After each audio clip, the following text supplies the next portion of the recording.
আসসালামু আলাইকুম ওয়া রাহমাতুল্লাহি ওয়া বারাকাতুহু। ইন্নাল হামদালিল্লাহ ওয়াস সালাতু ওয়াস সালামু আলা মান লা নাবিয়্যা বা'দা, আম্মা বা'দ। আউযু বিল্লাহি মিনাশ শাইতানির রাজীম। বিসমিল্লাহির রহমানির রহিম। ইন্না আনজালনাহু ফি লাইলাতিন মুবারাকাতিন ইন্না কুন্না মুনজিরিন। সাদাকাল্লাহুল আযীম। ক্বালা রাসূলুল্লাহি সাল্লাল্লাহু আলাইহি ওয়াসাল্লাম, ইযা কানাত লাইলাতুন নিসফি মিন শা'বান ফাকুমু লাইলাহা ওয়া সুমু ইয়াওমাহা আও কামা ক্বালা আলাইহিস সালাতু ওয়াস সালাম। সম্মানিত দর্শকবৃন্দ, শবে বরাত নিয়ে আমাদের সংক্ষিপ্ত আলোচনা এবং শিক্ষা, করণীয় ও বর্জনীয়।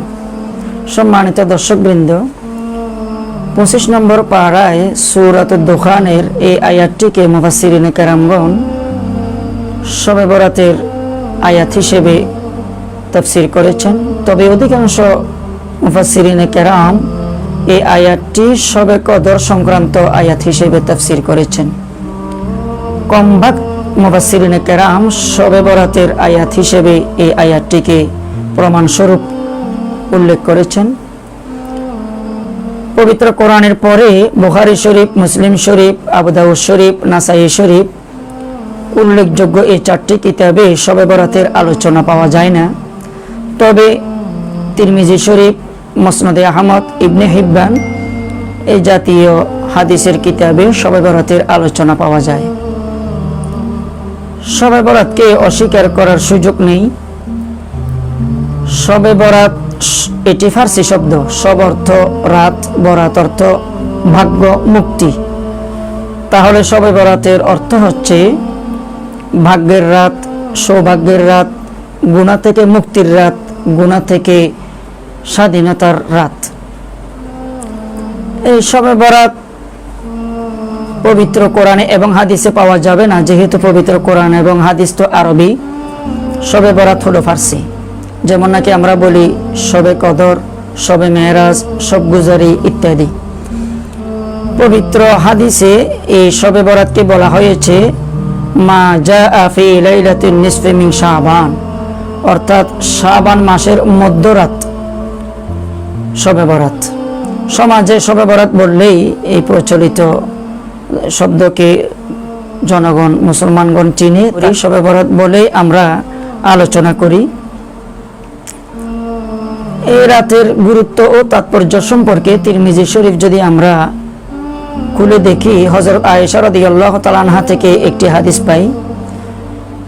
একদা আল্লাহ রাসূল সাল্লাল্লাহু আলাইহি সাল্লাম রাতে আয়েশা রাদিয়াল্লাহু তাআলা আনহার ঘরে ছিলেন। হঠাৎ দেখলেন আল্লাহর রাসূল আয়েশার ঘরে নেই। আয়েশা রাদিয়াল্লাহু তাআলা আনহা দেখে জান্নাতুল বাকিতে রাসূল সাল্লাল্লাহু আলাইহি ওয়াসাল্লামকে জিজ্ঞেস করলেন। আল্লাহ রাসূল সাল্লাল্লাহু আলাইহি ওয়াসাল্লাম বললেন যে আয়েশা, আজকের এই রাত অত্যন্ত গুরুত্বপূর্ণ রাত। এই রাত গুনাহ মাফের রাত, এই রাত ইবাদত করার রাত, এই রাত কান্না করার রাত।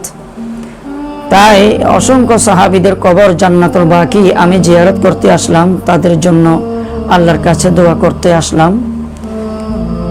অতএব এই হাদিস থেকে আমরা বুঝতে পারি যে শবে বরাতে আমরা সাধ্যমতো এই কবর জিয়ারত করতে পারি, মৃতদের আত্মার মাগফিরাত কামনায়, এবং কান্নাকাটি করতে পারি, মুনাজাত করতে পারি, আল্লাহর কাছে দোয়া করতে পারি, এবং বেশি বেশি কোরআন শরীফ তেলাওয়াত করতে পারি, এবং যতটুকু পারি জিকির ও তাসবিহ আদায় করতে পারি। বিশেষ করে আল্লাহ রাসূলের শানে এই রাতে দুরূদ শরীফ আমরা পাঠ করতে পারি।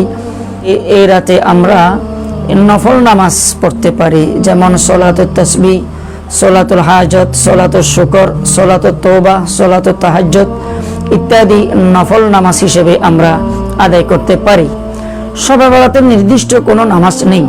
আমি কিবলামুখী হয়ে শবে বরাতের নামাজ আদায় করতেছি, কোরআন হাদিসে বা ইসলামী শরীয়তে এরকম শবে বরাতের নির্দিষ্ট কোনো নামাজ নেই, অথবা নির্দিষ্ট কোনো সূরাও নেই। অনেকে মনে করে যে 6 নিয়ত 12 রাকাত, এটি মিথ্যা কথা। আবার অনেকে বলে যে এই সূরা দিয়ে শবে বরাতের নামাজ পড়তে হবে, এটি আরেকটি মিথ্যা কথা।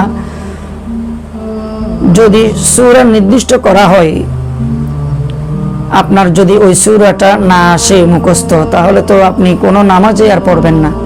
তাই নির্দিষ্ট করে দেওয়া হয় না জবরদস্তি করে শরীয়তে এই সূরা দিয়ে পড়তে হবে, এরকম কোনো মাসালা শরীয়তে নাই। আপনার স্বাধীনতা, যে সূরা দিয়ে মন চায় বিভিন্ন নফল নামাজ আপনি আদায় করতে পারবেন। আর শবে বরাতের নির্দিষ্ট এত নিয়ত এত রাকাত এরকম কোনো নামাজ নেই। কুসংস্কার মুক্ত আমরা শবে বরাত পালন করব, অপসংস্কৃতি মুক্ত, বিশেষ করে বেদাত মুক্ত শবে বরাত পালন করব।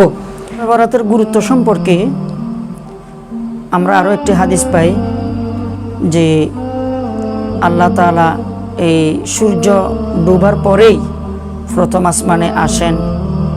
ফয়জুল কাদির কিতাবের লেখক বলেন যে প্রথম আসমানে আসেন এর অর্থ হচ্ছে আল্লাহ তাআলা এই সূর্য ডুবার পরেই বান্দাবান্দির দিকে বিশেষ রহমতের দৃষ্টিতে তাকান। আল্লাহ তাআলা ডাক দিয়ে বলেন, আলা আমি মুস্তাগফিরিন ফাগফিরলা, কে আছো আজকে আমার কাছে গুনাহ মাফ চাও, আমি গুনাহ মাফ করে দিব। আলা আমি মুস্তারজিকিন ফারজুকাহু, কে আছো আমার কাছে রিজিক চাও, আমি আজকে রিজিক দিব। আলা কাজা হাত্তা ইয়াতলুয়াল ফজর, এভাবে আমার কাছে চাও, আজকে আমি যা চাও তাই দিব। হাত্তা ইয়াতলুয়াল ফজর, ফজর পর্যন্ত আল্লাহ তাআলা এভাবে ডাক দিয়ে দিয়ে বলেন। তাই এই রাতে আমরা আল্লাহর কাছে চাইব, কান্না করব, আল্লাহর কাছে আমরা দোয়া করব, মুনাজাত করব, তওবা করব আল্লাহর কাছে। অনেকে তওবা করার সিস্টেম জানে না, মুখের মধ্যে থাপ্পড় মারে, মনে করে যে এটি তওবার সিস্টেম না।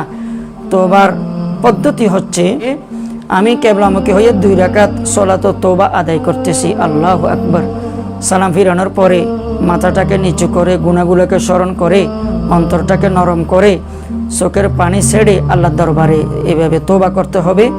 এই সমস্ত গুনার উপর তওবা করতে হবে, সামনে জাতীয় গুনাহ না করার প্রতিজ্ঞা করতে হবে।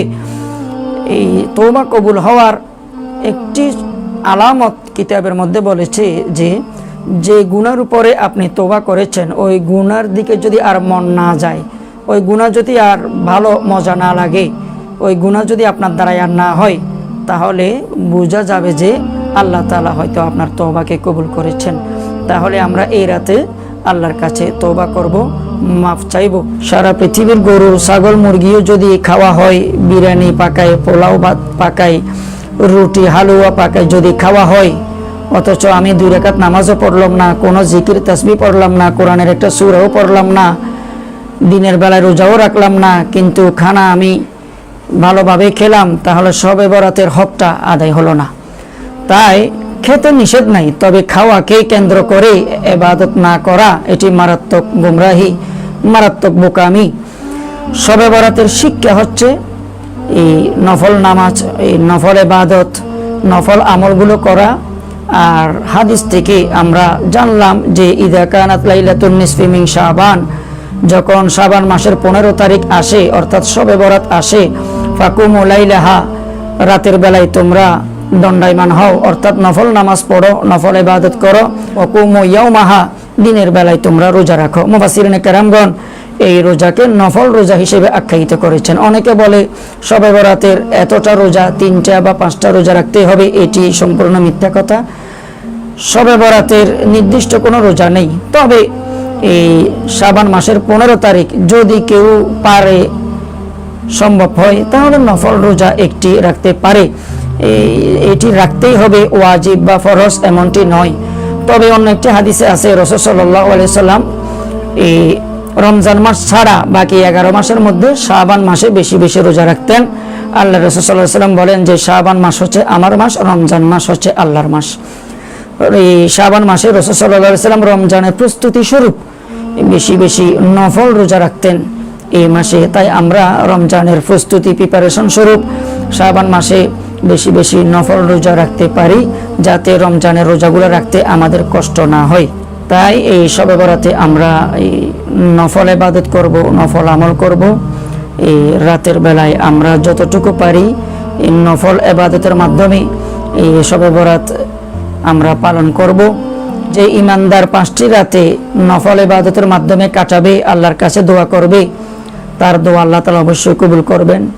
শবে বরাত, শবে মেরাজ, শবে কদর এবং ঈদুল ফিতর ও ঈদুল আজহা, এই 5টি রাত অবশ্যই আল্লাহর কাছে আমরা চাইব, কান্না করব। আর নফল নামাজগুলোর পাশাপাশি কোরআন শরীফ তেলাওয়াত করব। তাহলে আমরা এই সংক্ষিপ্ত আলোচনা থেকে বুঝলাম যে শবে বরাতে নির্দিষ্ট কোনো নামাজ নেই, নির্দিষ্ট কোনো সূরা নেই, এবং এই বিদআত মুক্ত, শিরিক মুক্ত, কুসংস্কার ও অপসংস্কৃতি মুক্ত, কোরআন হাদিস যুক্ত, সুন্নত যুক্ত আমরা শবে বরাত পালন করব। আল্লাহ তাআলা আমাদেরকে এই সুন্নতের উপরে অটল থাকার তৌফিক দান করুন, আমিন। ও আখিরু দাওয়ানা আলহামদুলিল্লাহি রাব্বিল আলামিন।